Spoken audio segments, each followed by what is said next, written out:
নমস্কাৰ বন্ধু-বান্ধৱীসকল, স্বাগতম জনাইছো মোৰ চেনেলটোলৈ।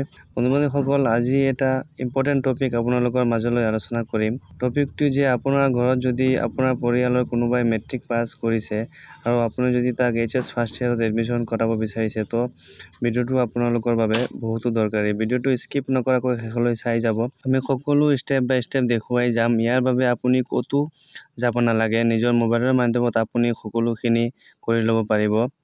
চাই যাওক। আবেদন কৰিবৰ কাৰণে আপুনি এই দৰ্পণ পৰ্টেলটোলৈ আহিব লাগিব। ইয়াৰ বাবে আপুনি আপোনাৰ যিকোনো এটা ব্ৰাউজাৰ আপুনি প্ৰথমত অপেন কৰি ল'ব। তাত আপুনি সাৰ্চ কৰিব দৰ্পণ পৰ্টেল বুলি আপুনি সাৰ্চ কৰি দিব। তাৰপিছত আপুনি প্ৰথম যিটো অপশ্যন দেখা পাব সেইটো আপুনি ক্লিক কৰি ল'ব।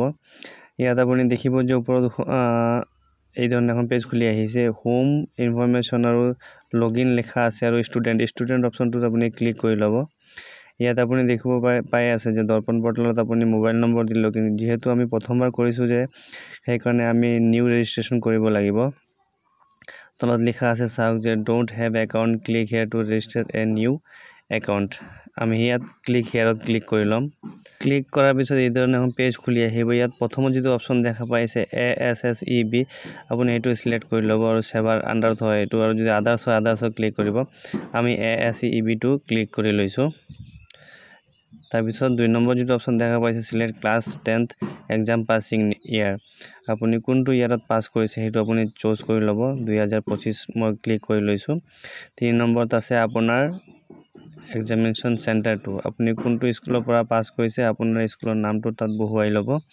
মই এখন স্কুলৰ নাম তাত বহুৱাই লৈছোঁ।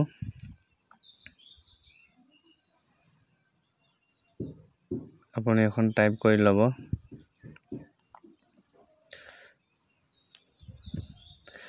তাৰপিছত আপোনাৰ 4 নম্বৰত আপোনাৰ ৰোল যিটো আছে ৰোলটো আপুনি তাত আপুনি বাছি ল'ব আৰু নম্বৰটো তাত আপুনি আপোনাৰ যিটো ৰোল নম্বৰ হয় সেইটো আপুনি বহুৱাই ল'ব। তাৰপিছত আপোনাৰ টোটেল মাৰ্কছটো দিয়া আছে, আপুনি কিমান পাইছে মাৰ্কছ অপশ্যনত বহুৱাই ল'ব। তলত আপুনি চাব যে আপোনাৰ পাৰ্চেণ্টটো ওলাই আহিছে। তাৰপিছত আপোনাৰ 8 নম্বৰত আপোনাৰ ইয়ৰ ফুল নেম, আপোনাৰ ফুল নেমটো তাত আপুনি বহাই ল'ব। মই উদাহৰণ হিচাপে দি দিছোঁ। তাৰপিছত আপোনাৰ ডেট অফ বাৰ্থটো আপুনি বাছি ল'ব, আপোনাৰ ডেট অফ বাৰ্থটো কি হয়। মই যিকোনো এটা ডেট অফ বাৰ্থ ইয়াৰ পৰা লৈ লৈছোঁ।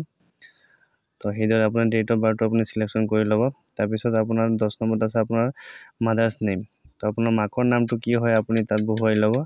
আৰু 11 নম্বৰত আছে আপোনাৰ ফাদাৰ্ছ নেম, সেইটো আপুনি ফিল আপ কৰি ল'ব। আৰু গাৰ্জিয়ান নেম আপোনাৰ যদি মাক হয় মাক, আৰু দেউতাক হ'লে দেউতাকৰ নামটো বহুৱাই ল'ব। ইমেইল আইডিটো থাকিলে দিব, নিদিলেও হ'ব। তাৰপিছত আপোনাৰ 10 ডিজিট মোবাইল নম্বৰটো দিব আৰু এটা OTP আহিব মোবাইলত, সেই OTPটো আপুনি তাত ফিল আপ কৰি দিব। তাৰপিছত আপুনি 16 নম্বৰ চাব আপোনাৰ নেশ্যনেলিটি ইণ্ডিয়ান দিব আৰু 17 নম্বৰত আপোনাৰ আধাৰ নম্বৰ যিটো আছে 12 ডিজিট নম্বৰটো তাত আপুনি বহুৱাই ল'ব। তাত আপুনি আধাৰ নম্বৰটো ভালকৈ শুদ্ধকৈ বহুৱাই ল'ব। তাৰপিছত আপোনাৰ 18 নম্বৰত আপুনি চাব যে আপোনাৰ আইডিটো থাকিলে আপুনি বহুৱাব, অন্যথা আপুনি ব্লেংক এৰি দিব পেন নাম্বাৰটো। আৰু আপাৰ আইডিটো আপুনি থাকিলে বহুৱাব, অন্যথা আপুনি পিছত বনোৱাই ল'ব, সেইটো আপুনি ব্লেংক ৰাখিলে হ'ব। তাৰপিছত আপোনাৰ এড্ৰেছটো ভালকৈ আপুনি ফিল আপ কৰি ল'ব, কোনটো এড্ৰেছত আপুনি থাকে সেইটো আপুনি বহুৱাই ল'ব। ছেকেণ্ডটো আপুনি চেম একে এড্ৰেছটো বহুৱালে হ'ব। তাৰপিছত ষ্টেটটো অসম থাকিব দিব আৰু ডিষ্ট্ৰিক্টটো আপুনি চুজ কৰি ল'ব, আপুনি কোনটো ডিষ্ট্ৰিক্টত থাকে। তাৰপিছত আপোনাৰ এৰিয়া পোষ্টেল পিনক'ডটো আপুনি চিলেক্ট কৰি ল'ব আৰু পোষ্টেল পিনক'ডটো আপুনি তাত বহুৱাই ল'ব। তাৰপিছত আপোনাৰ ভিলেজটো আকৌ আপুনি ফিল আপ কৰি দিব তাত।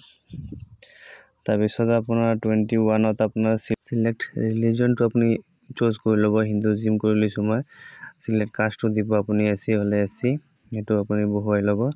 তাৰপিছত আপোনাৰ জেণ্ডাৰটো আপুনি চুজ কৰি ল'ব, মেল নে ফিমেল।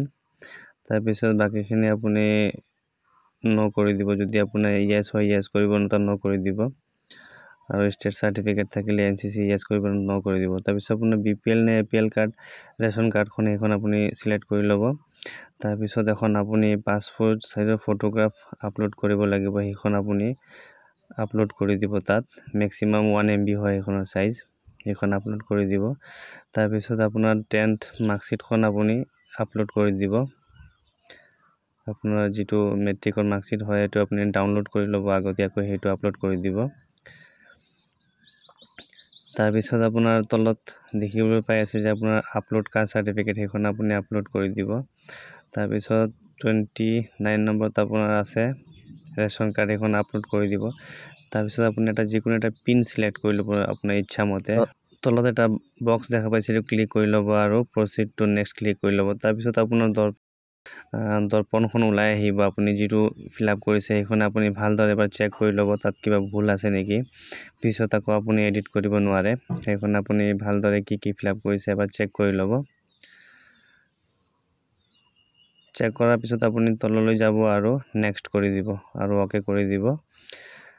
সেইদৰে আপোনাৰ দৰ্পণৰ গোটেইখিনি কাম আপোনাৰ ছাকচেছফুল হৈ গৈছে। এতিয়া আপুনি ইয়াৰ পৰা আপুনি কোনটো কলেজত এপ্লাই কৰিব বিচাৰে সেই কলেজখন তাৰ পৰা আপুনি সাৰ্চ কৰি ল'ব।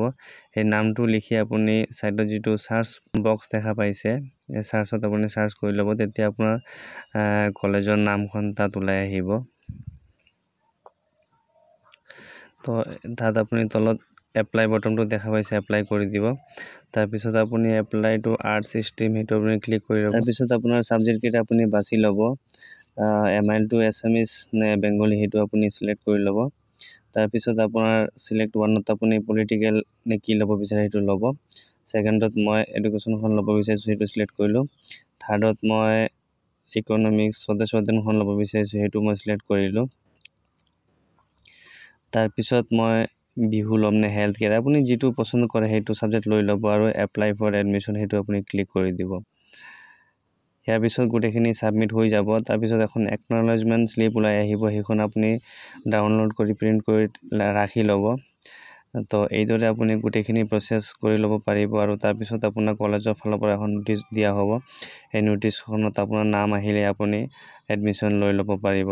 তো এইদৰে আপুনি গোটেইখিনি প্ৰচেছ কৰি ল'ব পাৰিব। তো এয়াই আছিল আজিৰ ভিডিঅ'টো ভাল লাগিলে লাইক এটা কৰি দিব। লগ পাম পৰৱৰ্তী ভিডিঅ' এটালৈ। ধন্যবাদ।